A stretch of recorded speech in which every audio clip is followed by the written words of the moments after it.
right now. Let me give y'all women your props. Y'all up right now. YouTube, if you just tuning in, we talking about Summer Walker. That's a damn good album, man. And I didn't want to start with music, but like I played that's the hardest R&B album of the year, bro. She bodied that shit, bro. I was like, God damn. I was listening to that shit like, God damn, good it's thing. Special, man. Shit, this bitch, she bringing up, look, everything that a nigga done did bad in the relationship right now, she done brought that shit back up in y'all lives. I am sorry for y'all.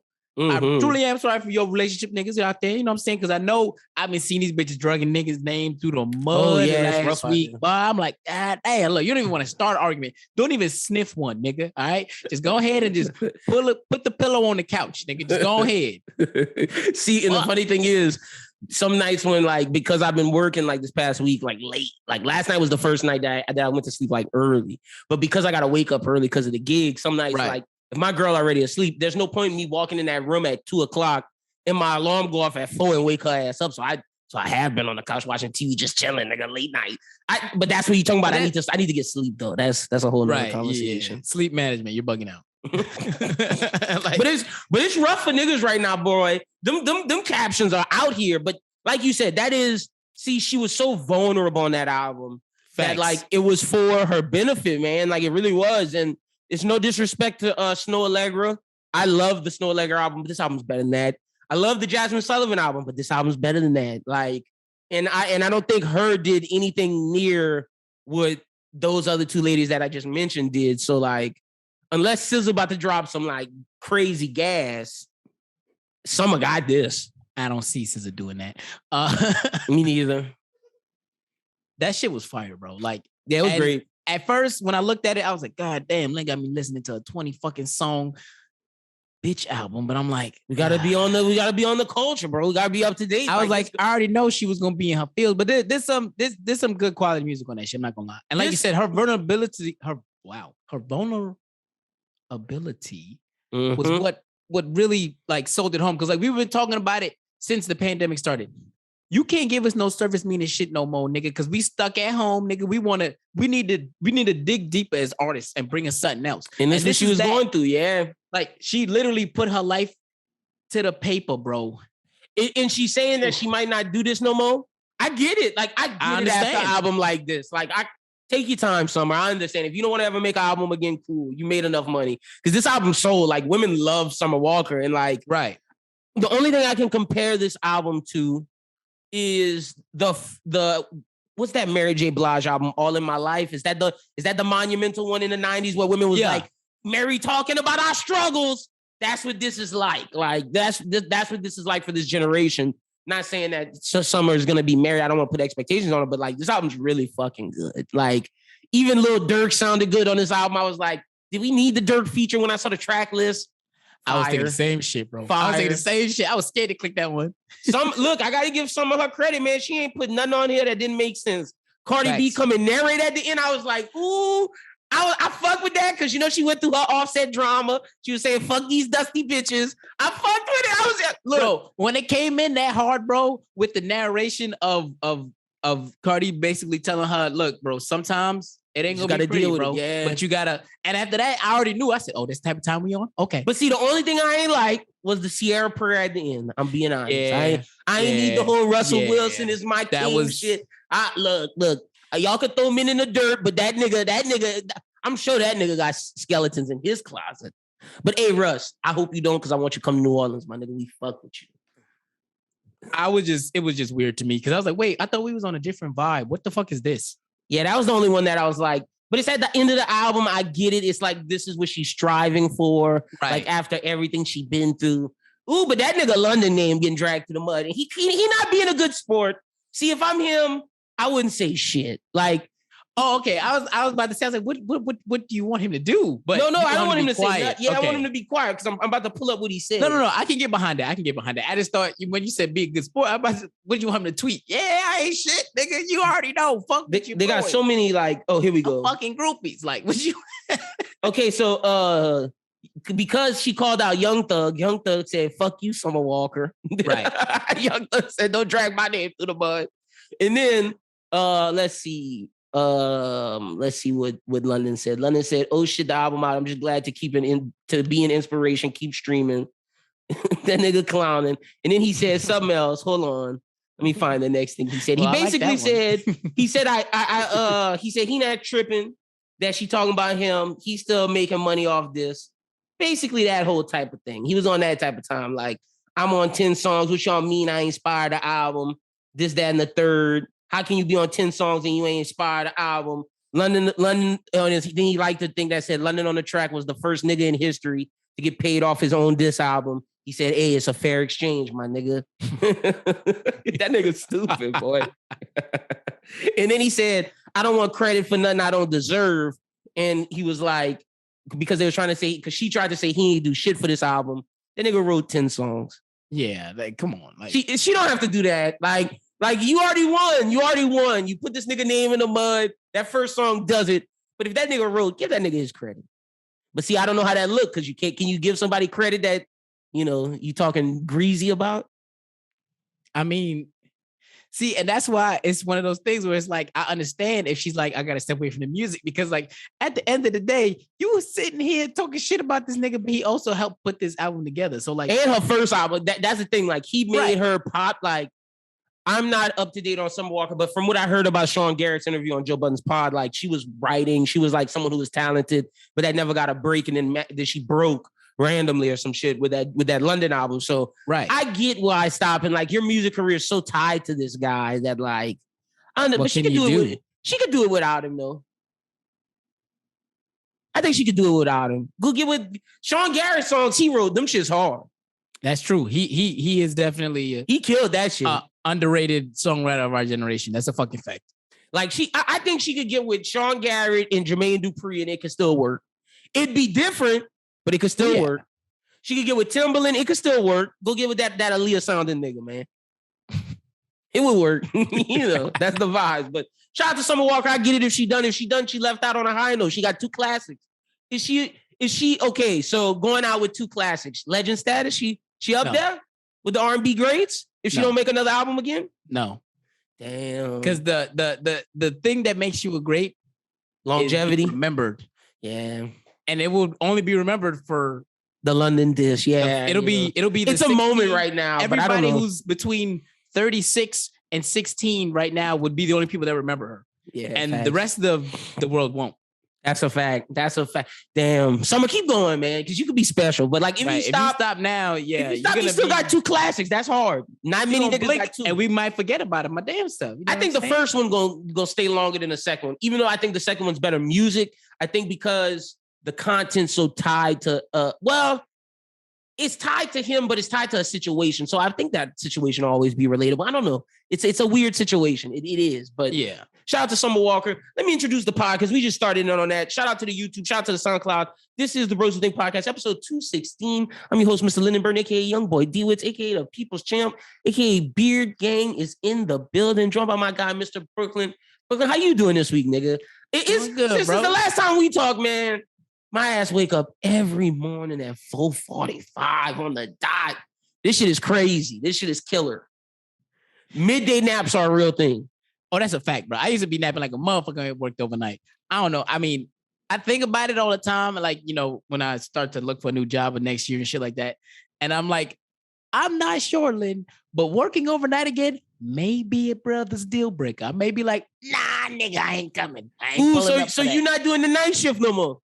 I don't think I can do that overnight shit, bro. I don't know, bro. I can't go back to that shit. That shit hurt waking up. I know that shit be hurting, bro. Getting out. Oh, wait. No. Okay, see, wait. Wait. Okay, when you overnight, say the night, overnight. Okay, yeah. I was about to say waking up at 4 a.m. is 4:45 is a lot. Like, that shit hurt. No, facts. I don't blame you. Like, real shit. Once I elevate and make my spot pop, make the block hot, and I elevate the status, I'm definitely asking for something that's like, after 12, my nigga. Please, can the sun be already up?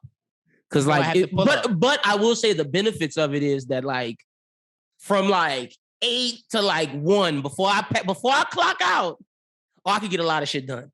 Right, a lot of shit done. Like been making like if niggas been watching the YouTube, like our thumbnails are hard, nigga. I've been working, nigga. We out here, but that's like the benefits of it. But I much rather working into the night than waking up in the night into the day. It's a lot. But we got a lot of shit to talk about. I don't even know where I want to start. So much crazy shit. I guess let's start with Astroworld, man. Let's start with that, and then we'll go to Kyle Rittenhouse. Let's go Kyle Rittenhouse first, then Astroworld, because that'll transition to Kanye. That's a better flow of things. Bro, this nigga Kyle Rittenhouse looking like a total goofball, bro. This nigga crying, bro. I ain't buy them tears. I ain't buy them turtle tears, my G. It's a fix. The fix in. The fix is in, bro.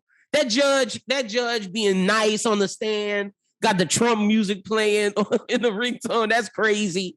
Don't want to let the defense, the prosecution do certain things.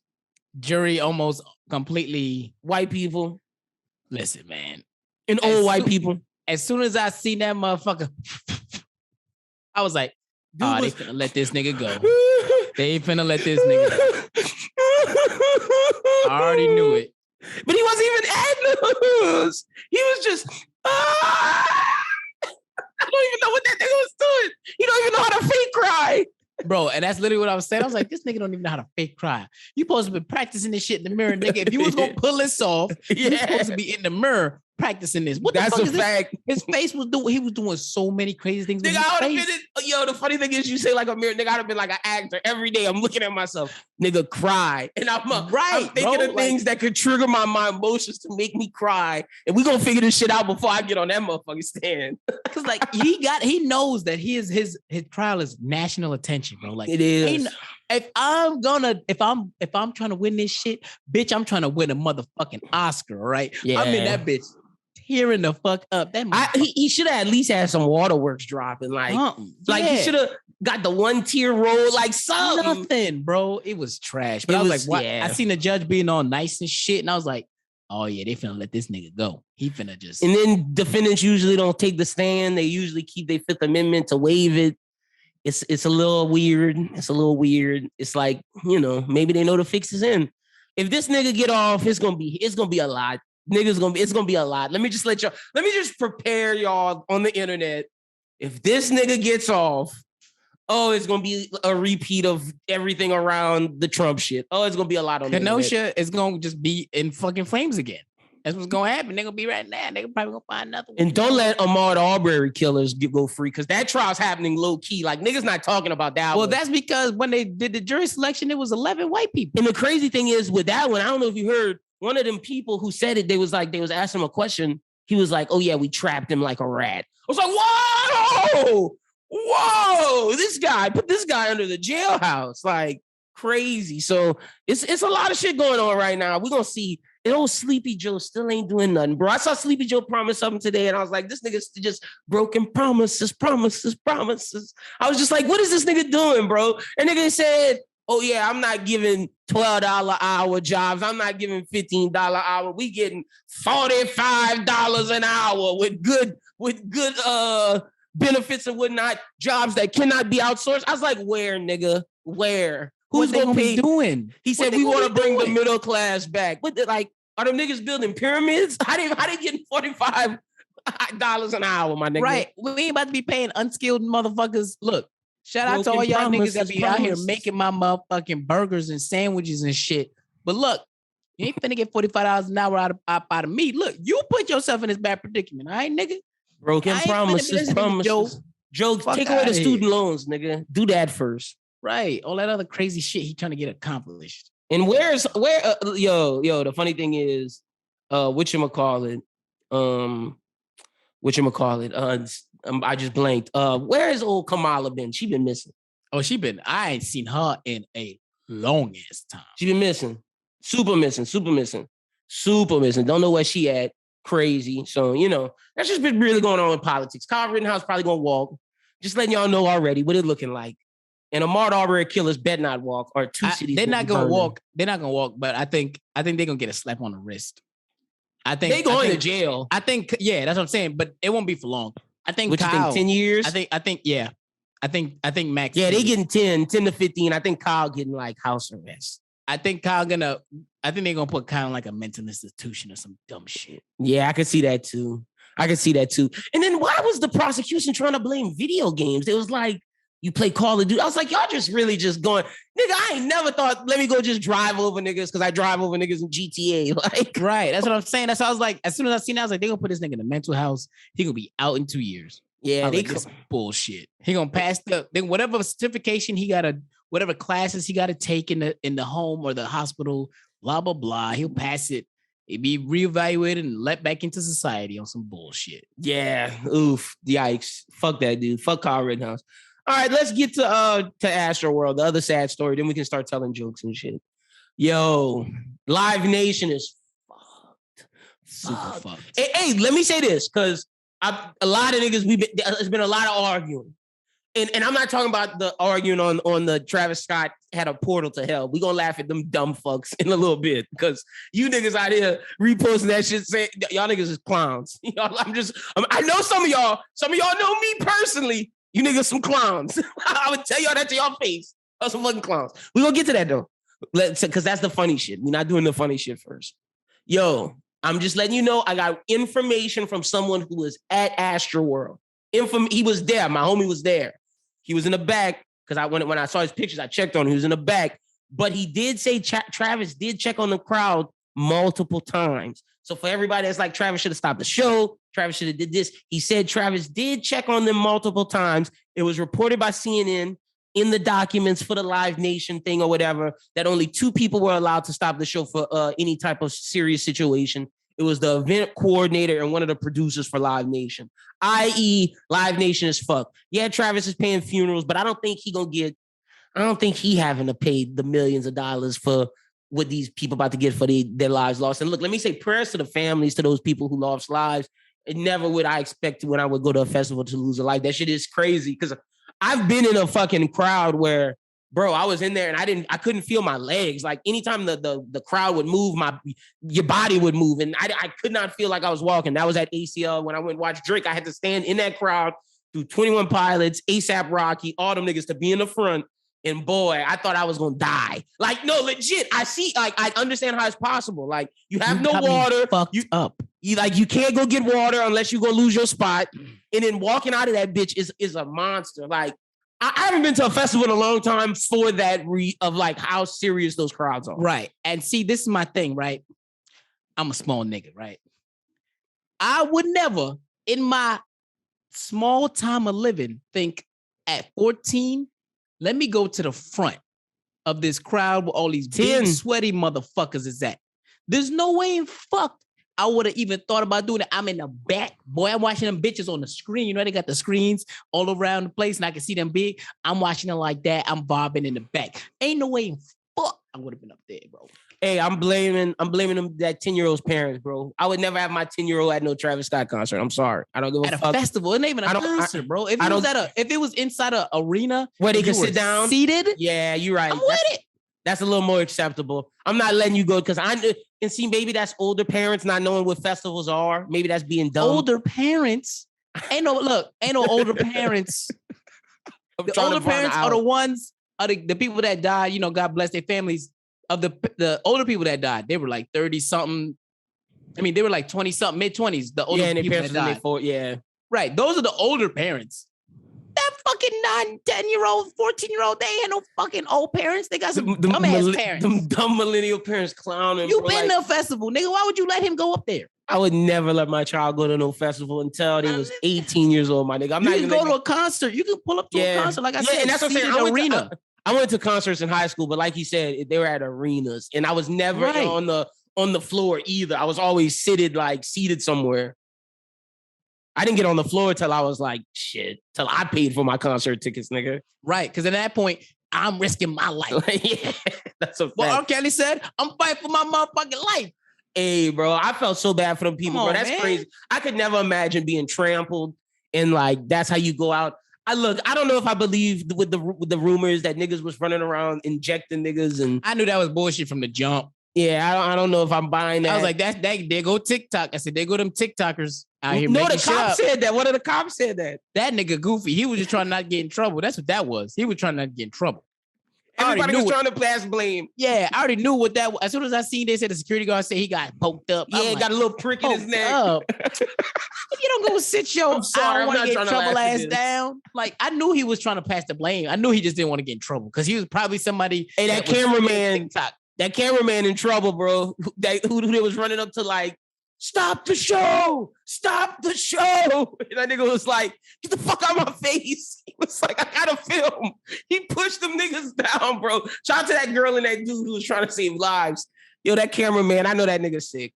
But I mean, like, he only making like $12 an hour. Right. I'm about to say, he not really worried about that shit, to be honest with you. He can't stop nothing. Right. And also, like, look, I'm not victim blaming here, but when you go to these concerts, I just talked about not being hydrated and knowing that luckily my homie who I was with had a bottle of water. If you out there taking drugs, and you gotta be hydrated, my nigga. You gotta have things there with you to maintain your body. Because if you taking drugs out there in the hot ass Houston, Texas all day long until the nighttime, you will be exhausted. All dumb ass shit. And I'm thinking to myself, you know what I want to say, but I ain't say it. I was thinking to myself, you know what? Charles Darwin this shit. You know what I'm saying? If this how y'all want to go out, just pack yourselves in sardines. I don't care. If y'all want to be that close to a niggas, you talking about him being a devil worshiper, all these niggas must worship the devil too. Because why the fuck would you want to be that close to a nigga? He is just a man. That's another thing, yeah. But look, I'm gonna say this. I understand wanting to go to a festival and having a good time. I understand that. I'm just saying for the drug niggas, like, y'all gotta do better than that. Like, you gotta take better care of yourself doing all them types of festival drugs, because we know what it is. We know you don't have to say what it is. We know what it is. You gotta do better than that. Also, Live Nation, you niggas fucked. Yeah, they going down. Like, you niggas fucked. That was the main thing that I was seeing on the internet. I was like, everybody was saying, it's like, yeah, Travis Drake, y'all gonna have to pay. I was like, Drake. And I'm like, first of all, Aubrey's nothing's gonna happen to Aubrey. Like, no, yeah, there was one lawsuit that had Drake's name on it, and there was one lawsuit. Clearly, this one lawsuit was somebody who was just reaching for the stars. You know, when you put that bet in, yeah, he was doing everything. If it hit, yeah, facts. Right. So he had Drake NRG Stadium. He had every motherfucker in the Houston motherfucking zip code on that one lawsuit, trying to see if it hit. As he should. But that shit not gonna hit just for the fact that it got Aubrey Graham on it. The Live Nation hitting though. But the Live Nation one, that's why I said, look, if I'm a lawyer, I'm telling my niggas, drop the Travis Scott name off this shit. We just going after Live Nation. Because there's no video. There's no fucking video that's gonna show them anything incriminating enough. Especially since there's videos of him saying, like, helping someone pass out. Right. There's multiple. The civil case won't last if they're trying to get Travis. It got to be just Live Nation, because there's so many different instances of them stopping workers, or the fact that the place didn't have enough paramedics, or, you know, like the fact that they were overwhelmed, there was not enough cop presence and shit like that. It was like, this is all things that they should have worked out. And if they didn't have enough people in Houston Police Department, you call in other departments in nearby towns. You know what I'm saying? Like, this is a big festival. Yeah, you get that prepared. That's bad preparation by Live Nation. No, that's a fact. Now look, Flint, Michigan, the judge approved for them to get a $626 million settlement for the residents harmed by the lead-tainted water. If Flint got $626 million to spread around for all the people tainted by water, how much the Astro World niggas getting? 15? Ooh, shit. 15? Flint got 626. That's a lot. That's a lot. But just rightfully so, though. Like, yeah, no. That's a fact. That's a fact. But like, I don't know. I don't know if the Live Nation shit. I mean, I don't know if the Live Nation shit hitting for that. It's gonna hit for at least 15, huh? 10? Oh yeah. At least 15. Yeah, okay. But not that Flint, Michigan shit. Yeah, no. That shit on a different level. Crazy. But yeah. Again, prayers to everybody who lost their lives. Like, I know we made jokes at the end, but like, it's a serious shit. I feel bad for all the families. Like, imagine being a parent and hearing like your 20-something-year-old just died at a music festival. Yeah, right. Like, my mom would be sick. My mom would be fucking sick, bro. Mm-hmm. And that's the thing that, like, my mom always told me she would pray for. Like, when my mom was like, "Yeah, you're out in these streets, I'm praying for you." I'm like, "Why?" Like, I'm okay. No, that's what she's praying for. Like, that's what it is. So, right. Random shit like that don't happen. So, you know, again, prayers to them. But from one good music artist to another, can we Can we stop the cap? Can we stop the fucking cap? Look, I love Noriega's podcast, Drink Champs. I interviewed DJ EFN. I fuck with him. DJ EFN is an OG. He gave me one of my first interviews on this podcast. I got mad respect for them. But can we stop the fucking cap? That Kanye West interview wasn't that good, my nigga. It wasn't that, like, Kanye didn't say anything revolutionary. This nigga wasn't bold. This nigga wasn't nothing. This nigga seemed crazier than ever. Yeah, he came on there dressed like motherfucking Michael Bolton and shit. He looked like a fucking nut, bro. Looked like, and said the most nutty shit. Like, niggas are talking about. His hair was like patchy and shit like that. Like somebody just grabbed the razor and was just like, fuck it. Like, niggas was talking about what he said about Drake. Niggas was talking about what he said about Big Sean, which we gonna get to. But to me, niggas not talking about the important thing. This nigga called all the black African-American leaders selfish and said they not like him because they wouldn't say what he said to George Bush or Taylor Swift. And they're not doing as much as him. What? That motherfucker weird, bro. Like, the fact that he even brought Taylor Swift's name up was weird anyways. Like, nigga, leave the past in the past, okay? She ain't got nothing to do with this. I know Kim's sick, too. Kim said, that nigga said, we ain't divorced. Ain't no paperwork. While Kim out at Nobu with Pete Davidson. Hold that L, Kanye. The fact that your baby mama with Pete Davidson, nigga. Oh, I'd be sick. Sick. Look. Don't do Pete like that, right? He out here winning, my nigga. He out here winning for all. He's out here. He is stopping suicide rates at an alarming rate. I'm gonna tell you why. There's so many ugly niggas out there that all they got is a personality. And he's out here. He done smashed Ariana Grande. He out here raw dogging Kim K. Come on, man. Yeah. Come on, man. That's a win. Hey, let me also say, quick side note, because ugly niggas winning right now. It's really up for ugly niggas. Do you know who the world's sexiest man is right now? It's hold on. I just seen that shit. It was Ant-Man. What's his Paul name? fucking Rudd, nigga. Yeah, I was if like, Paul Rudd is the world's sexiest man, it's up, nigga. We not competing with Michael B. Crazy, bro. We not competing with The Rock. We not competing with Brad Pitt. Paul Rudd, I got him easy. Like, okay. It's personality year. Okay, it's the year of personality. I like that. Look. Hey, low-key, that's why you bitches losing. I know I gave y'all a dub with Summer Walker, but the fact that Paul Rudd and Pete Davidson out here winning against some of the sexiest hoes. I mean, that's what they get though, because everybody chasing them niggas with them dreads, bro. That's what y'all get, man. Chasing them and niggas they chasing the OnlyFans bag too. So right, look, pick your poison, bitch. True. But back to this Kanye shit. This nigga is just wild, bro. From that shit to him, what he said about Drake. Hold on, I got notes. I forgot I wrote an article about this. I have notes. I knew I took notes for this to talk about the pod. So basically, all right, let me start at the beginning of my notes. Nigga said he don't have a house right now. He's a nomad. He refurbishes old houses. He said his home is when he FaceTimes his daughter. He got 12,000 acres of land. That's hard. But he's living amongst that lifestyle. His Merce is his home, his man purse, and he lives out his bag. And he also said he expects when he goes to town for niggas to offer him a home for free and free food. Kanye, if you don't sit your billionaire ass down, my nigga, what the fuck are you talking about, nigga? You expect poor niggas to give you shit for free? Oh, you crazy, nigga. My man said, I'm going to keep this wealth. I fuck with it. He said a lot of crazy shit, but I like that one. I was like, I can get behind that. He's like, look, I'm famous, bitch. Give me free shit. That nigga say I'm a monk. Right. I fuck with it, man. I'm pulling up, nigga. Make sure the bed is spread, nigga. And the chicken is fried crispy. I need motherfucking 3,000 threads, bro. I need 3,000 threads on that fucking sheet. Tempur-Pedic, my nigga. Fuck. Oh, shit. He also said Uber's cancel on him. They accept, and then they cancel. I'm like, oh, that is crazy, motherfucker. Ain't no way. That shit, I don't even know why I wrote that down, but I just thought that was hilarious that the Uber niggas see that as Kanye and they just cancel. Well, because they're either thinking two things. Either it's the real Kanye or it's a nut nigga. In either way. In either way, that can't be good. I'm out. Yeah. Okay. He said he would do verses, but he would need to battle against full people, producers, artists, radio hit makers, Geminis, all of them. He wouldn't do a verses against Jay-Z. That's his boss. He said he would beat Drake in a verses in every situation. He said he would smoke Drake. He said Drake leaked one of his songs and it was the best song that dropped this year. He said his life is like the NBA and he plays the game a different way.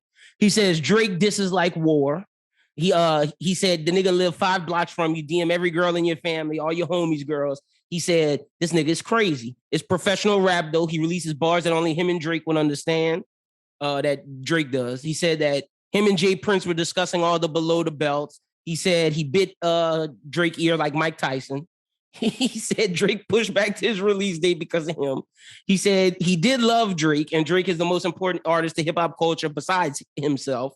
He said the rap Drake was making was more sophisticated than what came before. He said Drake made the iPhone. He also said, just while I'm on this Drake part, let me just finish this up. He said, because there's some shit about Kim K. Hold on, I just got to find it. Oh, he had a group chat with Travis Scott, Kim K, Drake, Jay-Z, and Kid Cudi. And he said they got more money than all of y'all when Drake dissed him on that Jay-Z song. He said Drake and Travis and Jay-Z committed a flagrant foul. He said it's when he responds, it's his fault, even though, he says, I get in trouble when I respond. But I think, like, yo, even though you started the whole situation and won't take responsibility, but we'll get to that. He doesn't like the fact that he has to wonder, did Drake have sex with his wife or not? He would rather if he did, because this is worse. I would have never said that on no fucking interview, nigga. What's wrong with you?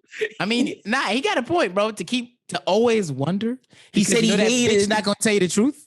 He said he hated going to his kid's friend's house because every day, every party he would go to, they play Sicko Mode. And one time they played it 3 times at one of his kids' friends' parties. Look, them little kids love that song though. So I mean, I get it, but at the same time, I get it. It's a kids' party, bitch. First off, nigga, Drake didn't move his album because of you, nigga. You was moving your album to dodge Drake, and then you dropped it early to not drop when Drake dropped. Like, you did that, my nigga. You were chasing him around. Like, cut that shit out. Also, all the bars and shit, you started the beef. You started the beef. Like, he can't talk like this if he started the beef. I mean, I don't remember who started the beef at this point. He did, nigga. Him and Pusha T. I thought the beef was before that. Because he a snake, nigga. He did Drake dirty on Find Your Love. And on the Best I Ever Had video set. Nigga did right. Okay, that's what I thought. I was like, I thought the Drake, when you said Pusha T, I was like, wait, I thought the beef was way before that. It did, but then they cleaned it up and then it came back with the Pusha T shit because Pusha T was dissing him for ghostwriting, and he was like Kanye, but he wrote Kanye's song on Life of Pablo, and then Kanye told Pusha T about his baby, even though Pusha T said it was 40. Shut up, nigga. Nobody believed in that. Kanye told your ass, nigga. Yeah, and y'all cut that nigga Adidas line. Like, cut that shit out, Kanye. You did a lot of shit. That's why, and we'll get to, since we talking about Drake, we might as well finish with this part. That's why Jay Prince had your ass in a video looking like a scared hostage. I bet you Drake not getting on no video, nigga. Jay Prince did that for Drake, nigga. You look silly, Kanye. Jay Prince said, all right, nigga, you want to go and drink champs? Cool, nigga, come apologize in person like you just did. Embarrassing. L's. Drake won this. It's over now. That nigga threw in the towel. He's like, let's do it for Larry Hoover, man. Nigga, shut up. Right. That shit. I mean, like I said, though, like, there's no other, we don't need any other examples of the fact that this man is a nut. You know what I'm saying? Like, it's very obvious that he needs mental help. Yeah. Shout out to the Kardashians for making it worse. They did. They made it a lot worse. Like, let me just get them sperms out you real quick, man. I need these mixed babies and shit. And you know, they cut him from all the show. They cut him and Travis from all the. Oh yeah, they been letting that motherfucker go, man. Yeah, they cut that nigga. That nigga out of there. Yeah. Oh shit. But yeah, that Jay Prince video is hilarious though, nigga. Jay Prince standing there. And yo, shout out to the OG. I'm making jokes right now. I'm not making jokes at you, Jay Prince. I'm making jokes at Kanye. I fuck with you, nigga. You use the OG. Respect to Jay Prince. I gotta make it known, Brooklyn. I gotta make it known because we not street niggas. I'm not trying to apologize. We in the business. I would love a Jay Prince interview. I think Jazz Prince one of the best that ever did it, nigga. Fuck with me, Jazz. But nah, bro, I'm serious. Them niggas real. They realize that. I like to go to Houston. That's a fact. I don't want to be banned, but Jay Prince was looking hard, bro. Had his sunglasses. Didn't say a word. Arms folded. Just next to this nigga, like, read off this phone. That's gangster. Read word for word, nigga. Don't motherfucking paraphrase not a damn thing. Because I'm willing to bet you that if he did not do that, it would have still been smoke with Drake. Drake might have did something else, nigga. You can't go do that interview like what you just did and not expect Drake to do something. I mean, I don't even think anybody needs to respond to Kanye anymore. Like this. I mean, I lied. Well, it's over maybe now. Big Sean. Maybe Big Sean. Oh, well, yeah. Anybody else though? I don't really see the need for me to respond to your goofy ass. Like you sound corny as shit and hurt. And the crazy thing is, he squashed the Drake beef, but ain't say shit about Big Sean. Poor Big Sean, man. I think Kanye not being fair to Big Sean. Kanye said that he wanted to wait. Hold on, I got exactly word for word. Like I said, I took notes. Let me find the Big Sean part. This nigga said, hold on. He said, here we go. Big Sean. Hold on. Yeah, here we go. Okay. About Big Sean. He said that it was the worst thing that he ever did. Nori's like, clap it up, clap it up, clap it up. And he said, no, nigga, I want my gravestone to say, here lies the nigga who signed Big Sean. He should be here. Bro, that's something to say, my nigga. That's wild, bro. Like, just because that nigga didn't support your campaign? Of all the regrets to have, my nigga, that's your worst regret that you would have on your tombstone? Like, you got to pull up. That's wild. You got to see me. And it's reported that Kanye owes Big Sean $3 million. He said he'd give Sean his masters too, which he never ended up doing. Sean never complained publicly. He's just too nice. And then Sean responded, but deleted the tweet. But niggas got screen grabs. He said not 3, more like 6. Kanye, pay that nigga his money, nigga. If you gonna talk about him, pay that nigga his money. You can't say Big Sean the worst signee you ever did, nigga. He's the best. If you holding out money. Nah, Big Sean is the best person Kanye ever signed besides John Legend. Because John Legend is that nigga. And he's also mad at John Legend. He called John Legend a coon. Yeah. He was like, for the same reason, because John Legend didn't support his presidential campaign. Nah, nigga, fuck you and your MAGA shit, nigga. Yeah, he was tripping, my nigga. He still said it. He doubled down. He was like, yeah, I still read a red hat. Jay-Z just got to be cool with it because that's just who I am. Y'all know how I'm rocking. What are you talking about, my nigga? That nigga crazy, bro. That nigga sound like Kobe Covington, nigga. Shut up. Shut up, nigga. They really need to check on that nigga, man. That nigga need to check on him. Well, nigga's trying to check on him. He told Talib Kweli suck his dick. You're right. And Talib was like, nah, I still love that nigga, but fuck that nigga, man. Right. He's like, all right, nigga, you getting disrespectful? I'm out. Nah, I get that. Like, nah, man, this nigga Kanye crazy, and everybody like, oh yeah, this is monumental. This is the best thing ever. No, all you niggas saying that because y'all fuck with Nori and y'all don't want to be honest. Yeah. That interview, and look, I think it's a great get for Nori and them. I understand why it's so huge. I would argue that. I would say that it's a great get amazing for them, get, for but sure. I can't say it's a great interview because there was zero pushback. They didn't push back at anything he said. They laughed at everything. I could tell EFN couldn't ask what he wanted because if he did, Kanye probably would have walked out. Like, I could tell it was only like Nori can only ask certain things. And EFN they knew that Nori was only gonna, he was just gonna spice him up. But like, Nori was gonna ask things to where it looked like it was in Kanye's favor. Right. He never asked things the unbiased way. It was always a bias towards Kanye. And like, again, I understand y'all have relationships, but we got to be honest with this nigga. That nigga Kanye is crazy. Like, Kanye crazy. You can't just be nah. There's no way, bro. Like, but like I said, I mean, and part 2 dropped tonight. Like, I know we dropped this a day late, but part 2 dropped tonight while we were recording. Apparently, it's featuring Larry Hoover, and Twitter was like, I don't know if we needed this, nigga. We didn't need the first one. Yeah, I'm about to say that shit probably trash too. Yeah, exactly, nigga. Exactly. Fuck that nigga Kanye. Also in hip hop news, bro, why is Freddie Gibbs beefing with DJ Academics? Like, why is this a real thing? I don't know. I didn't think anybody was even giving this nigga the time of day to be beefing with him. Freddie is though. Freddie is really like, hold on, let me go to Freddie page.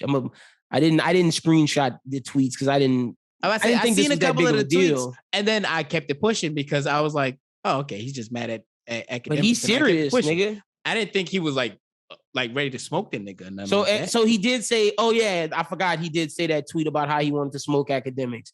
He did send that, and then on his, I was like, God damn, yeah, yikes, Freddie, you didn't. And I love Freddie Gibbs, and I didn't think he had to do that, but people were saying that Academics was playing on his name and all kind of shit. And Academics do be talking spicy sometimes about everybody. That's a fact. Like, I understand the Meek situation because Meek was like, I'm gonna pull up on you, nigga, and was talking about how you got ACK address. But Freddie Gibbs ain't do nothing like that. Freddie Gibbs, I didn't think Freddie was. I thought Freddie was joking at first. Crazy. Yeah, this nigga wild, boy. This nigga Academics is super wild. And it's whatever. I don't really care too much. This is what he said. I could have been smoke Academics. His hoe gave me his home address months ago. The niggas in LA he was with last week was not going to protect him if I walked in that no jumper interview.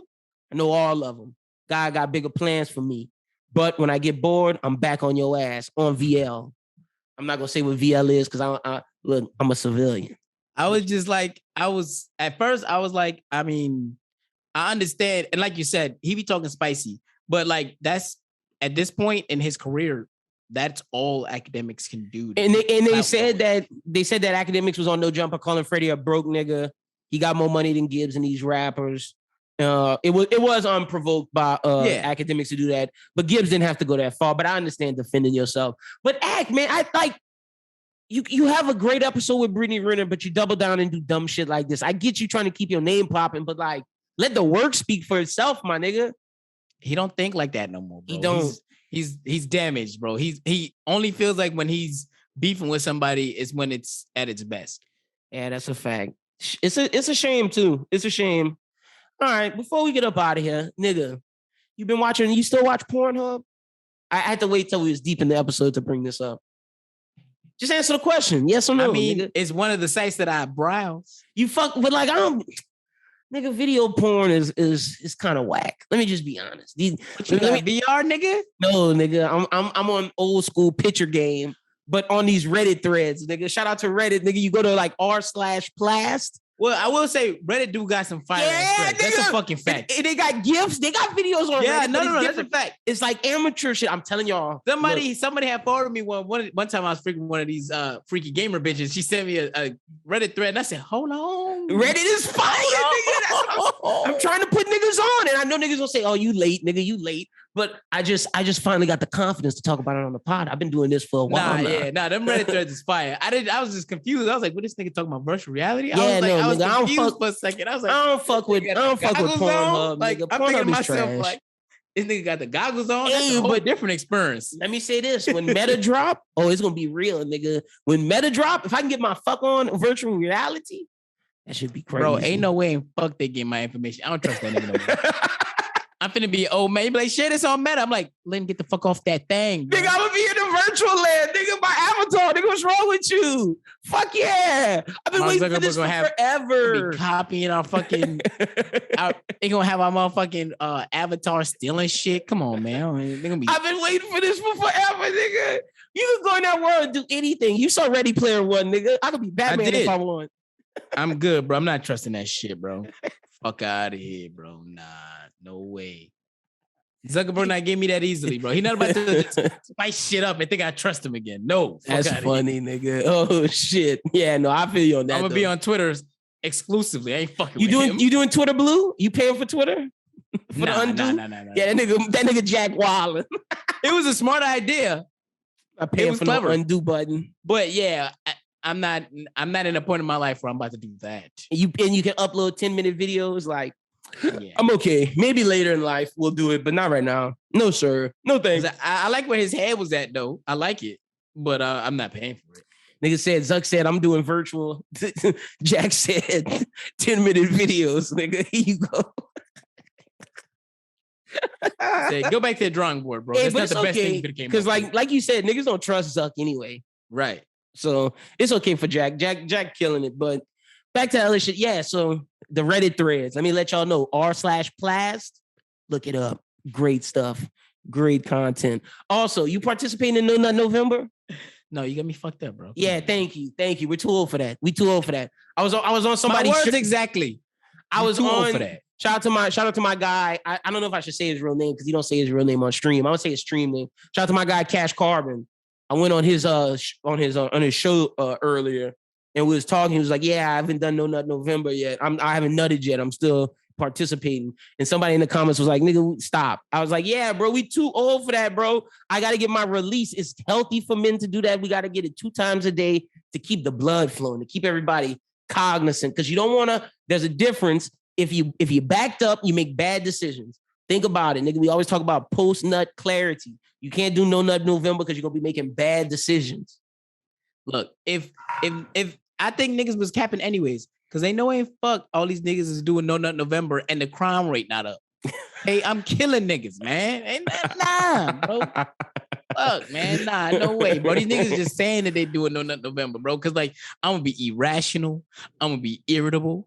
I'm gonna be annoyed. Yeah, I'm gonna be mean. Nah. That's the thing. I'm gonna be mean. I'm gonna be grumpy. Nah, they're fucking out, bro. No, I'm okay. I need my nut like 2 times a day, please and thank you. Some people was like, nigga, 2 times a day, you need to be getting up to that 3-4 mark. I was like, you niggas want your dick to hurt. How much time they got on their hand? They can beat off 3 to 4 times a day? I can't do that. Like, I only got shit time. going on. Right, got shit going on. Right when I wake up, right before I go to sleep. That's my time, nigga. Exactly. Like 3 to 4. That's crazy. That's crazy. But hey, Todd, beating up on their lunch breaks. To our listeners out there, if you're in the Discord and you have a good Reddit thread, let us know. That. Drop the Reddit thread in the not suitable for work tab. We got a little not suitable for work tab in the Discord. It's new. I figured niggas want to post things, man. You know, get your shit off. That's the not suitable for work tab. That's the place where it's acceptable. So yeah, y'all go do that. Let me know again. r/Plash. Y'all check that shit out. Shit is gas. But yeah, that's pretty much it. You know, I think we've covered everything. Like I said, Kanye crazy. Kyle Rittenhouse getting off. Prayers to the families lost their lives in the Astro World and whatnot. Live Nation's fucked. And Summer Walker got the ladies getting a dub this week. So I think we covered pretty much everything. Besides all the crazy sports shit with Aaron Rodgers is a nut. Nigga lied. And then had the nerve to say it's like Martin Luther King. Nigga driving himself in a bigger hole. Like, bro, shut up. Just shut up. And Schubert called it, though. I got to give Schubert his credit. He was one of the only media people to call it. And like, it got some traction. Bro, Shailene Woodley 100% is the reason why this nigga acting like this. His bitch don't believe in medicine. She don't take baths. She eat clay. Like that's why this nigga doing this. Nigga crazy. And Odell's relationship. Odell, you had me on the show saying free you, nigga. You had everybody clamoring for your ass, and you went to LA. I don't know why I thought he was coming here. Bullshit, nigga. I would have much rather him go to Kansas City, the Ravens, the Packers, LA. The Ravens is ass. They just lost to the fucking Dolphins, man. That was luck. They look like shit. They played like shit. All I know is the Rams not winning, nigga. They got too much talent, and the Super Bowl in LA is stacked against them. Anytime this happens, them niggas lose. Look, all I got to say is Tampa Bay just pulled it off, so I ain't gonna say nothing like that. In all the other years in history of the game, I could say that confidently. But after last year, I ain't saying that shit. Was Tom, nigga. Matt Stafford and Odell not doing that, nigga. The defense gonna have to drag this team. Man, we talking about Tom Brady, nigga, the GOAT. Matt Stafford not getting that done. And I love Matt Stafford. I said the Rams were a Super Bowl team, but I just don't. Anytime you just have all that talent, sometimes it just don't translate. I don't see them as Miami Heat. I just don't. Also, your team looking ass this year, my nigga. Look. It was only a matter of time. Like, you know what I'm saying? Like, how many times can we... But your owner racist, too. Oh, wait, you talking about the... Sarver, nigga. I'm talking about the Suns. I thought you were talking about the Steelers. I was about to say, like, it was only a matter of time. We looking good. What you mean, boy? Man, y'all gotta... In the media, but we out here killing niggas. Y'all not paying Ayton. Ayton not playing. Y'all got a racist owner. I feel like that nigga didn't want to pay Ayton because he racist. Like, crazy. Nah, I don't think that was the case. I'm just, who knows, nigga? Who knows now? That nigga trying to get the most out of that rookie deal before he have to cough up the coins. I think that's what that was. He was like, all right, nigga, let me see how you play this. What did he do? Is he about to get Sterling? Like, I haven't looked that much into it. He might. I think that's what'll end up happening. It'll be some shit like that where you can't come to the games, blah, blah, blah, this and that. You banned from... He gonna sell the team? No. Okay. I don't see him doing that. I'd be shocked if they make him... Because this... It depends on how real the report is. It'll be how deep it goes. Yeah, that's what I'm... You're right. Better way to phrase it. How deep it goes. Because I do think it's real. I just don't know how deep it goes. You know what I'm saying? Where if it's a lot of shit the thing is, unlike Sterling didn't have any black people to back him up. James Jones backing that nigga Robert Sarver up. Right. That's what I'm saying. So that sounds like this one could go either way. Yeah. Yeah. Crazy. Also, Dalvin Cook. See, I just didn't want to talk about all this bad sports stuff. You saw Dalvin Cook beat up his wife. What's wrong with that nigga? And then he apologized. Adam Schefter need to be ashamed of himself. And I said it on the show. Adam Schefter only reported one side of the story for that NFL agent and went on SportsCenter and apologized. because that girl released the pictures of Dalvin Cook apologizing. All I got to say is the stigmatism of running backs and defensive linemen hitting, like, there's just something going on here. Because they're the people who get hit the most. Right. And I'm thinking to myself, like, maybe we really do need to look into this, because Dalvin Cook didn't seem like that type of guy, man. Right. That shit shocked me. I was like, he's super soft-spoken. He seems like a really nice guy. Like, I could understand it from like some of the other niggas we heard it from. Right. Because like, them niggas look crazy. They look. Yeah, them niggas look crazy. Like, Dalvin Cook looks like a respectable gentleman. I ain't want to say it, but I was like, some of these niggas look like they could do it. I'm not gonna lie. I was like, yeah, you look like you beat on a woman. I'm not gonna lie to you, bro. But Dalvin Cook, I didn't expect that. Yeah, no, like you said, soft-spoken, always seemed kind-hearted. I was shocked. A leader, super shocked. But after Deshaun Watson, I'm not shocked about anything, nigga, because I really ain't think Deshaun was doing none of that, nigga. Like, shout out to Watson, man. We free Watson? Fuck no. Fuck no, nigga. I ain't saying fuck no, my nigga. Not until I know free no Dell. I ain't know if he was free Watson. Nigga, you know what I'm saying? Look, you can quote me on this. Fuck no, we are not freeing Deshaun Watson. Fuck no. Not until that FBI investigation and that nigga is being investigated by the FBI. No, thank you. I'm just shocked that nigga is still not a free agent. Because niggas don't want to touch that. Why? Okay, so let's say... No, but I'm saying, why haven't they released him then? Oh, because, because right now they can hold him without pay. If they cut him, they're going to probably have to pay him. Oh, you sure is right. They're probably got to reach some buyout agreement type shit. And they would have to pay him. So right now, the best thing is for them to just either hold him or trade him. And that makes sense. Nobody don't want to trade for him, because what happens if you trade for him and you get him and then the report drop the next day and, Deshaun Watson can't play football anymore. Like, what? No, thank you. Right. That would be, even for the Jets, that would suck. Yep. No, 100%. Whatever GM did that was banking his job on believing Deshaun Watson. Right. He would have had to get some inside scoop from the DA's office to know, yeah, bro. It's better to wait till after, like with Kareem Hunt, till after everything was over. And then it's like, deal with the blowback of people saying, oh, you signed this woman beater, you signed this bad person, then signing him saying, oh, we believe him. And then it comes out this nigga guilty. You can't run from it. Yeah. So you can kind of run from the other one. The other one is like they're some of the fastest athletes in the world. You can't run from that though. Ain't no way. Not at all. Fuck no. And that's not cancel culture. That's real shit, nigga. They can't run from that shit, my nigga. Oh, but that's pretty much everything. B, tell the people they can follow you out on social media. You can find me on all social medias at Where Brooklyn At. That's Brooklyn with a Q, not a K. That's for marketing purposes. Because we're not trying to get sued. Right after the song of the week, we got a very special guest, Ves Visuals, coming on the show from No Help Records, artist out of Houma, Louisiana, or out of that area of Houma. I don't know if it's exactly from Houma, but really great artist, part of the No Help group. Super excited for y'all to check out that conversation, but we'll dive into that right after the song of the week. So let's get into it right now with the song of the week. $sign scene when I was jumping on them stages. Feeling motivated, got me pumping out the pages. Punching in on Pro Tools, where I spit amazing. Try to take my shine away and end up stargazing. This that real hype shit. Run it, tell your wife shit. Probably tell your bros and run it back because I'm like this. Apple Music, YouTube, probably Spotify this. I ain't got no patience punching in and trying to ride it. Chilling with the business team, Smitty come pull up on me. No help in the building, we kill a venue, we own it. I was up in Florida, West Palm Beach with Mally. Jerk chicken rice with the peas and with the cabbage. Cop the black forces, the white ones that sold out. Had to feel fresh whenever we rolled out. Rolling up the bleezy, won't smoke it, I'm smoked out. Drop top stain, we taking the scenic route. Detoxing the aggravation and frustration that's within. Now believe it's not my problem, long as I know I'ma win. Blogging while recording, going stupid in this bitch. Seeing this, believing visibility the trick.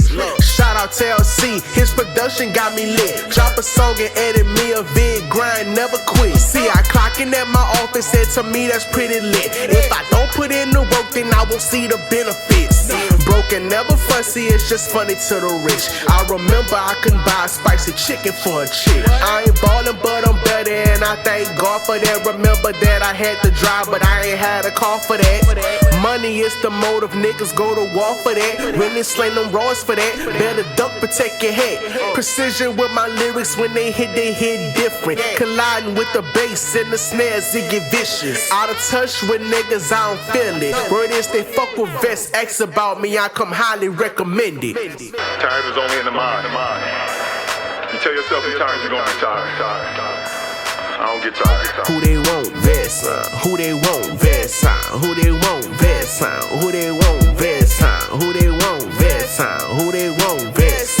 Who they want, Ves? Who they want, Ves? All right, bros who think fan base. We got a special guest today on this week's episode. We got Ves Visuals coming on the show. Look, I'm gonna just be honest. I really think the No Help Record Gang. I fuck with that clique. My best clique in Louisiana. I gotta give it to him. Best record label. And see, Jalen told me to stop saying best underground record label, so I stopped that. Best record label with my man Jalen, LC Son. LC Son, you know I rock with you. And then we got Ves Visuals here today, man. How you doing, Ves? Man, I'm doing good, feeling blessed. What's up with you? Doing well, man. Doing well. So, okay, there's so much that I want to know, but and we're gonna get to you telling the people about you so they know your journey. But just because I like to see how competition is, because I asked this to LC, and Jalen straight up said LC the best he know. So how you feel when you coming into a camp? Like, I feel like it's a bunch of warriors, iron sharpening iron with LC and Jalen. How does it feel being on No Help? And where do you see yourself in the array with everybody? I'll say this, man. For one, I love being a part of No Help. Like, I'm so blessed to be a part of that team. But I'll say this, man. Like, you can't sleep. You can't get on no song thinking, oh, this a breeze, because they'll eat you alive if you let them. So I'm always on my A game when it's time to get in that boot with them. You know, as far as being a part of the team, I feel like I bring that. How can I say this, man? I don't know, man. Like, I'm still figuring myself out as an artist. I've been doing it for so long, but I was just making music. You feel me? Mm-hmm. I don't know where to put myself. I know I can go over here and get real lyrical. You feel me? And you showed that. And I can go over here and make you bounce in the club too. Turn up, yep. You showed that as well. So I feel like I can mesh well with anybody on the team. If you put me on a song with L, we can get real lyrical. We can have a wordplay. We could break it down. So it's like, I'm just all over the board, man.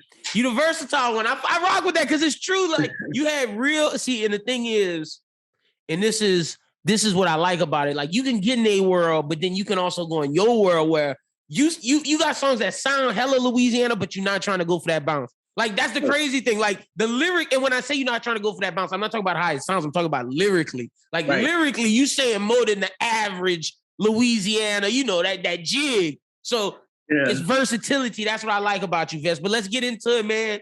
Tell me, let's start us off. How'd you get into rap and everything? Give me your story and give me the beginning of what got you thinking, hey, I want to be a rapper. Because in one of your songs, and see, this is bad on my part. I gotta be better. Yeah. I remember you going through one of them on the album Late Nights, Early Mornings, talking about how it started when you was 3, and then you was on that stage by like 7 or 10. It was one at 7 or 10, and then you was like, I'm 27, hard work. Yeah. So it's from what I could remember, I was about 8 or 9, because I remember writing my first rap really in the 3rd grade, like really trying to hit something. Right. So I've been into music, man. It's just music just was always a part of me.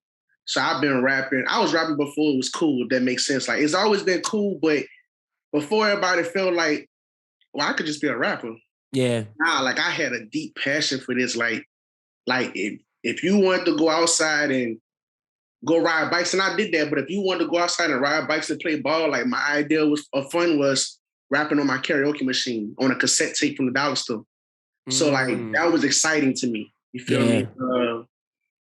So with the song, I think I hit the stage when I believe I said 10. I was in the 4th grade. I was blessed to be able to perform on stage. And then from there, man, it just snowballed. Yeah. Yeah. Mm-hmm. So where do you think that love for music came? Does that come from at home with moms and pops? Does that come from hanging out with some of your friends? Where does it come from? Or is it intrinsic? Is it just naturally you? I really feel like it was natural. It's like, even when I was a kid, three of my parents would say, I'll be in my diaper dancing. Like I just would dance. Like, so I feel like it was natural. Okay. It was meant to be. I really feel that way.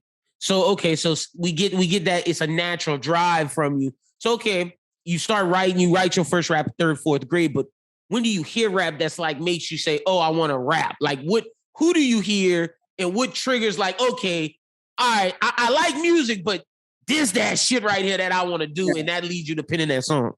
So back in the G, of course, like Hot Boys, No Limit. Great era. My sister, she was that person that she going to the mall and buy the new CD that dropped. So it's like I'm hearing all this, and man, Bow Wow, Romeo. I wanted to be just like them dudes. I wanted the braids. I wanted a Scooby-Doo chain. That's me. Hey, I applaud you keeping it a buck, because see, people, you my age, you 27.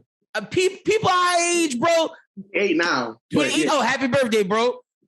But still, people our age, I don't know why artists refuse to acknowledge Bow Weezy. Bow Weezy was big for us, bro. The Unleash album, like Mike, Bow Weezy was huge, man. Bro, when I seen Bounce With Me. Yeah, that was the one. And when Romeo dropped that My Baby, you feel me, where he was running from the fans and shit, man, I wanted to be just like that. I wanted the jerseys, I wanted it all. I definitely know bro, I still got my jerseys to this day that I had because I bought from them niggas, man. That shit was crazy. That's an era. So I get where you coming from. Okay, so as we going, when does it get? Because you perform on stage, but when does it get real? Like, there's a difference from it being a hobby and it being real. Take me to when it gets real. I'm gonna be honest with you. Like, it's always been real to me. Okay. I just wanted it that bad. Like, you said it was your passion, true. Yeah, I remember being in my bedroom with a notebook. I always kept a notebook. I went through hundreds of notebooks probably, but I always kept a notebook. And I remember writing down rapper names, trying to choose which one I wanted. I remember like coming up with album titles, and before I even would write a song, I'll come up with a track list and then try to write a song based off of the title I came up with. Like I really was into that. You really about this shit? Yeah, that was like playing the PlayStation to me. It was fun. Got you. No, I get where you come from. Like when you love something, that's everything to you. No, I feel that. I feel that 100%. So give me. Okay, so it's intrinsic. This your passion. You doing it. It's real from the jump. Mm-hmm. So tell me how you start to mold your sound. Give me whether that's hearing the Waynes, the Bow. Like, tell me how you start to get to your particular sound.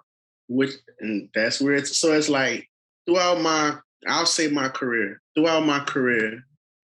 I have a favorite artist, and we all know you have a favorite artist. You listen to them damn near every day. Yep. So you start to find yourself being a little similar. Mm-hmm. What I found with me, when I would do that, I still would have my own twist to it. It wouldn't exactly be them. You can tell the inspiration, but it's still me. Yeah, 100%. The sound that I have now, like, it's just over time. I kind of fell into that pocket of like that real music, like real life stuff, that honesty, which I'll say that was inspired by Kevin Gates. That's my favorite artist and been my favorite artist for years now. Like that honesty and I guess that vulnerability in my music, I feel was inspired from him. No, you can say that. Like you can say that thing on the song that you might not want to say to a person face to face. Like it's okay to put your truth out there. If you embrace it and you comfortable with it, it's somebody else who feel the same way or going through it. You can say it. Bro, like, no, when you brought up, because see, I'm in an interracial relationship and I know that there's always this shit on the internet about how all that. You know what time it is. So when I heard you on the song, I was like, that's real. Because like most people don't put most black men don't put themselves out there because it looks a certain type of way, no matter how you slice it. no matter, look, I'm black. Like, yeah, facts. I'm me, and I love my people. That's me. But like, my wife is my wife, and I love that woman. She got my back, so I feel you on that.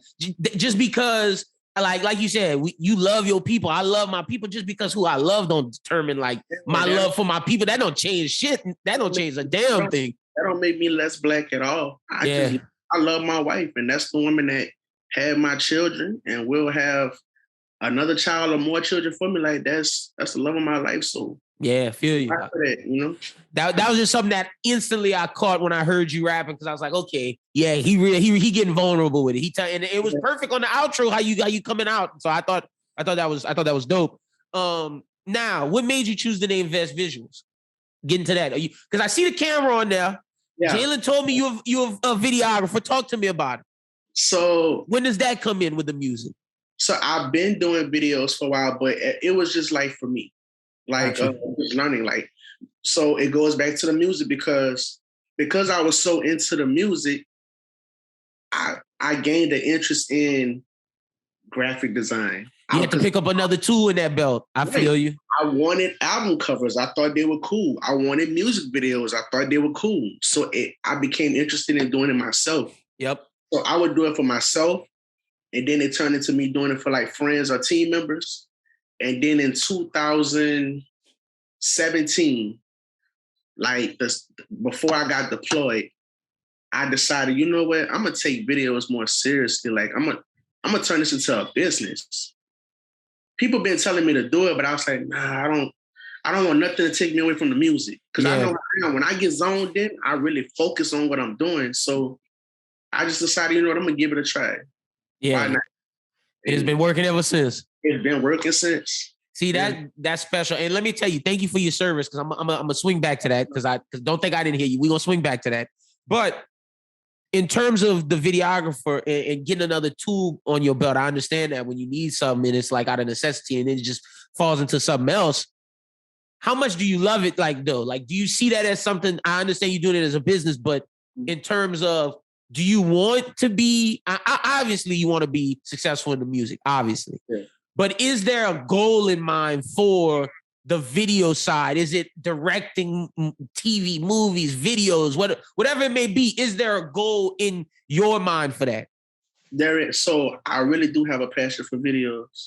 And for a while, I wasn't messing with music because I was just so zoned into that. Mm-hmm.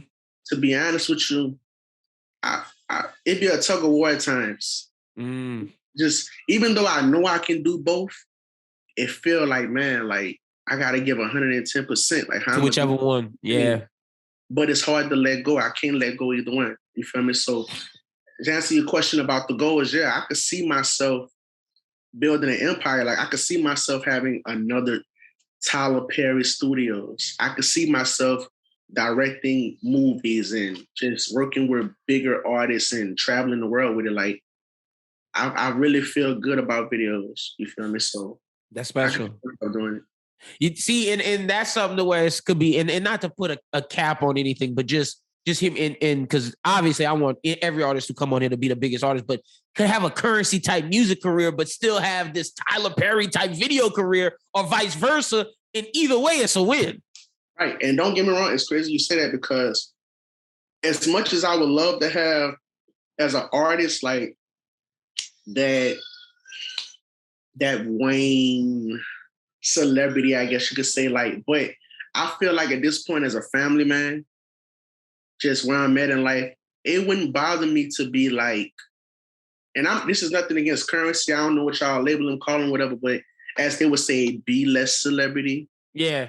It's like it wouldn't, be less, it wouldn't bother me to like not be the most popular guy, but if I could have an organic fan base to where like, and that's what matters today. You see it from Griselda, you see it from all the different artists, you see it from No Help. Like Jalen don't need nobody. Like he got his fan base. Like y'all good. Y'all got so. And I think that's what makes what makes today special. You can make whatever type of music you want. Yeah, you maybe could be the biggest artist in the world, but that you don't have to be balling out of control. You could be You could be like, to me, I think Currency is the perfect amount of fame. Like he could still go into the Popeyes down the street. Somebody might say, hey, that's Currency, but nobody will mess with him. I think there's a little bit of give and take. Depending on where you go, it could be a whole bunch of people like, oh my God, it's Currency. Yeah. But at the same time, it's like, I kind of like that. I feel you. I like that level to where it's like, I can still go places with my family. Yep. And it might be, but it might not be too crazy. Yeah. But I can make music. I can be happy with what I'm doing and still provide for my family in ways I always dreamed of. 100%. Now, in terms of videography and in that lane directing, do you have any inspirations on that tip? Because see, that's not intrinsic. That's something where you had to study somebody else's game to get your game good. So I don't know if you're familiar with them or not. The Dark Brothers. The Dark Brothers. Yeah. No, I'm gonna have to check them out. Tell me put me on game. So they've done videos like the Yin Yang Twins, Mr. Kane, and matter of fact, they directed and shot the video for a Young Boy, We Poppin'. Oh shit! Okay, yes, I have seen that video. They did that video, so they from my hometown. Okay, and I always looked at them like, man, like I want my videos to look like theirs. Like, yeah, this shit dope. Like, so they are people I look at. Of course, you got the AZ production. You got Cole Bennett. Man, that dude Cole Bennett, dog. He a monster. Man, he's a whole nother beast, man. Like, so like I look at him, shout out to Jared Productions. I believe he be shooting like dope stuff and all that too. So like I look at all of them, man. Drew filmed it. Like all of them. I look at all them cats. You feel me? Are you big into the movies? Like as far as doing my own movie one day? Well, no, just in terms of watching other movies to give you inspiration or to do your own movie one day. Yeah. Well, I definitely want to do films one day. That is something I want to do. I just got to really find that time and zoning on it. Yeah. I do enjoy movies, man. Like I don't know if I would say I'm big into like and no. Like nowadays, man, I'd be on my computer editing or I'm on YouTube or moving around. So like I wouldn't say I'm a movie head, so to speak. But yeah, I love me a good movie. 100%. Now, let's talk about late nights, early mornings. Talk to me just about the creation of that project. What did it mean for you to get that out? Because that's really the first, I don't want to say real release, but that's the one we put, that's the one that was pushed. That's on the label. That's with no help. That's with the new situation. Yeah. That project was over time, man. Like if I told you certain things, you probably wouldn't believe it. So that was me getting it out. And by that, I mean, that was me like, okay, you need to drop. You got songs that you need to put out, put this project together. And that's what I did. I put it out, but it worked. Like it made sense, of course. Like I didn't want to put anything, but it made sense. Like something interesting, the song DKLS, Different Kind of Love Song. I made that song, bro, in 2014 or 15. So this is a project you've been building your whole life, essentially. I wouldn't even say that because I got projects I dropped back then. Like that song actually came out back in like 2014, 15. Okay. I just re-released it because it didn't really go nowhere. Like it didn't really get, you know what I mean? And it's a dope song. To me, it's a very dope song. I know Cootie really liked the song. It's like, and the way I came on it, it was like, man, I gotta get this back to the world. You know, and so I put that on there and other songs I did videos too and dropped them. I said, man, I'm gonna put this project together. I love the cover art. Let's just go. Let's just run with it. Yeah.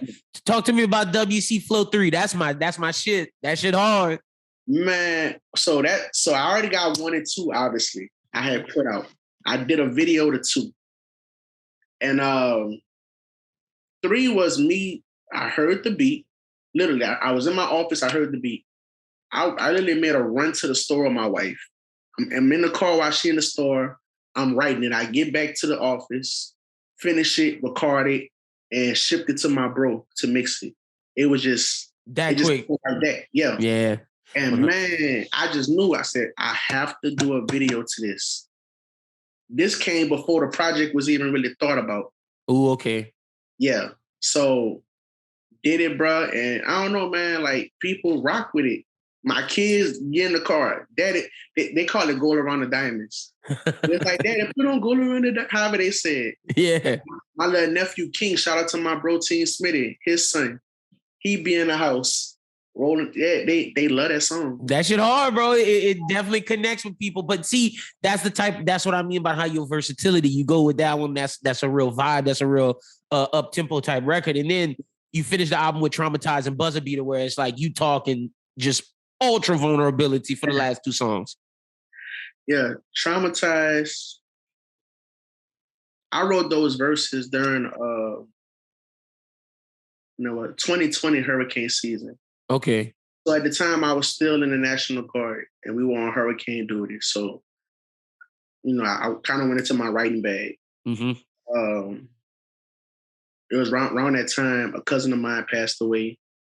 I'm out there on that hurricane duty. I'm just ready to get back home. So I got things going through my head.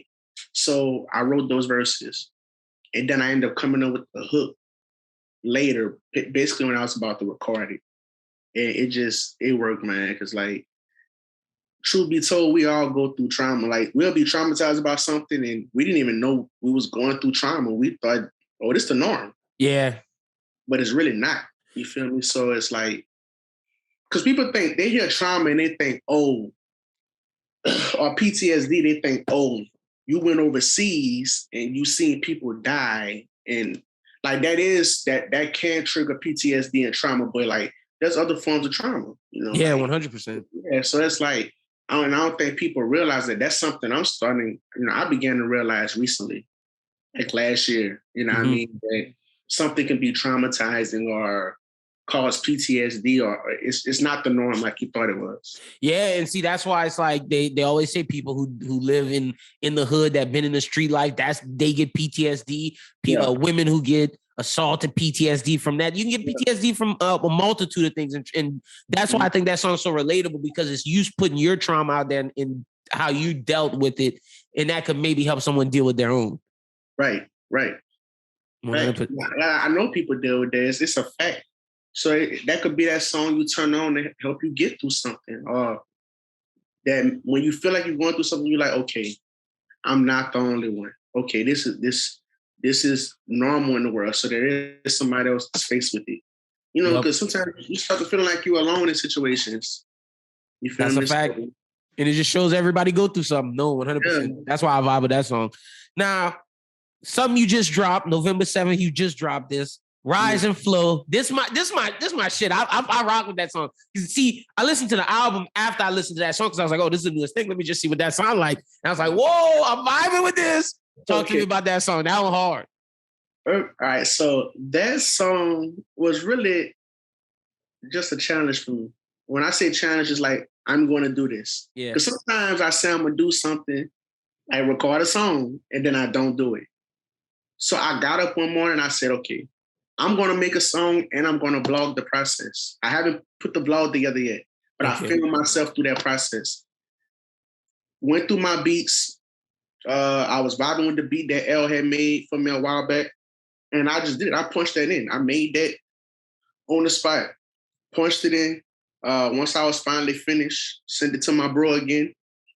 And he mixed it for me. The rest is history. See, you gotta let me know when that vlog drop. I'm definitely excited to see that process because that song is super, super hard. Now, we got the business out the way. Tell the people where they can get all your music at. We just gonna plug that in the middle of the conversation because I got some more stuff I want to ask you. But let's get the business side out the way. Tell the people where they can find everything at. I know it's backwards, but it's Ves Visuals.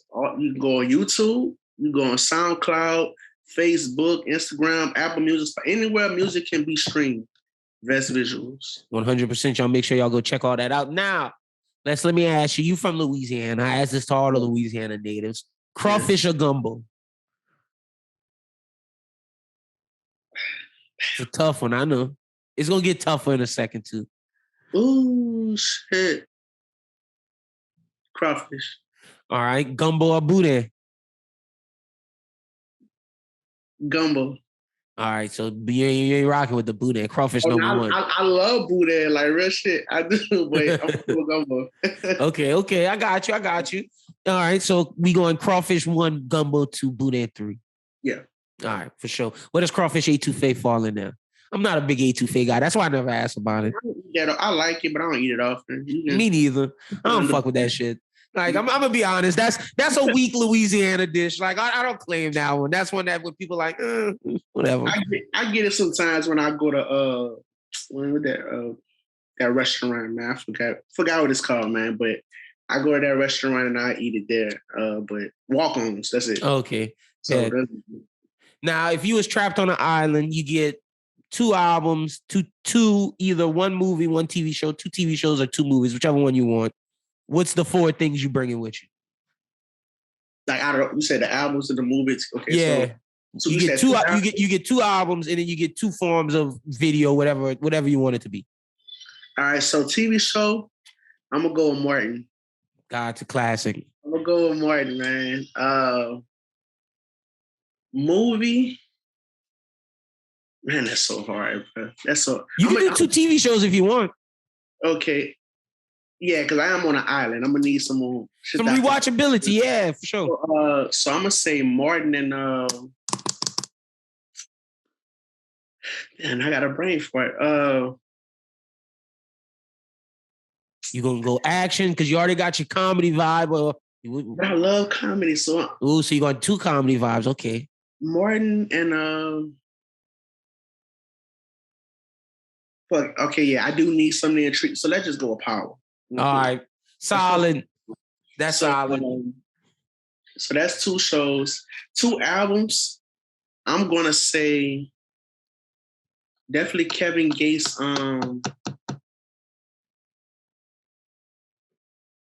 Isla. Okay. Ooh, that's the one interesting. I didn't think you would say Isla out of all of them. Isla and I'm gonna say this. So I'm gonna say 2 more, but it's either between them 2. All right. Okay. So I'm gonna say Kevin Gates. By Any Means 2. That's hard. That's a good one. Or Drake, Take Care. That's another good one. Both of those are good. See, Isla's the one that shot. You rock with that one? Isla hard. I need to listen to it again because isn't that the Grammy one?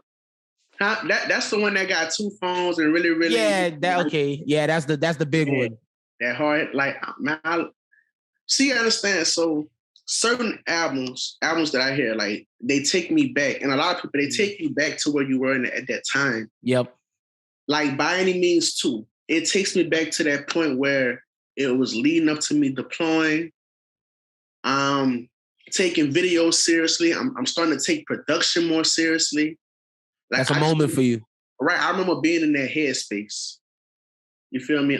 Take Care. I was actually when that dropped, I was in basic training. Okay. So I couldn't hear it yet. And then I got the AIT, and me and my boys was on it heavy. Like, yeah, that shit was hard. Yeah, like that was the album. So like certain albums do that for me. Okay, you know? I got you. No, 100%. So okay, before we get to my final question, what was it like serving? Just because I gotta ask, because that impacts the music. What was it like for you? Are you still in the service and that type of shit? Bro, I just got out this year. Okay. I did 10 years in, man. Congratulations, man. Thank you. I'll say serving was a blessing. Gave you structure, that type of shit. Yeah, I guess you could say in a way. I met a lot of people. I went to Iraq. So I was across. That was my first time going out of the country. Built some good relationships, man. I ain't gonna lie. And it was a journey in my life. You gotta think, I got in the military like out of high school. Like graduated in May, was in basic in August. So like since then, like I've been in the military. Yeah. So it played a big role in my life, man. No doubt. Yeah. No, 100%. Like that's what it builds your worldview and everything. And like I said, thank you for your service. Now, the final question we ask everybody: if you're the writer, director, producer to the Ves Visual movie, how you want it to end? To be continued. Ooh, okay. Funny enough, out of all the answers I've gotten, I don't think I've ever gotten to be continued. That's and I always like to mark down when I get an original answer. This was an original. I've gotten like certain ones that stick out. One dude said he just wanted to die. I was like, okay, cool. If that's how you want your movie to end, word. I didn't think he was gonna say that. Sure. Somebody would sit on a rocking chair with the family. Got a multitude of them, but I've never gotten to be continued, and I'm a sequel. I love sequels. That's hard. But I say it because I ain't trying to put an end on myself. So it's like it's to be continued. Like if it's gonna be more to come. I mean, it's life we're talking about. So it's like I could have a rap career from now until I'm, let's say 40, 45 maybe, from on my Jigga shit, So then from there, I might say, okay, I'm about to run the biggest label ever. Yep, that's a whole different life. Yeah.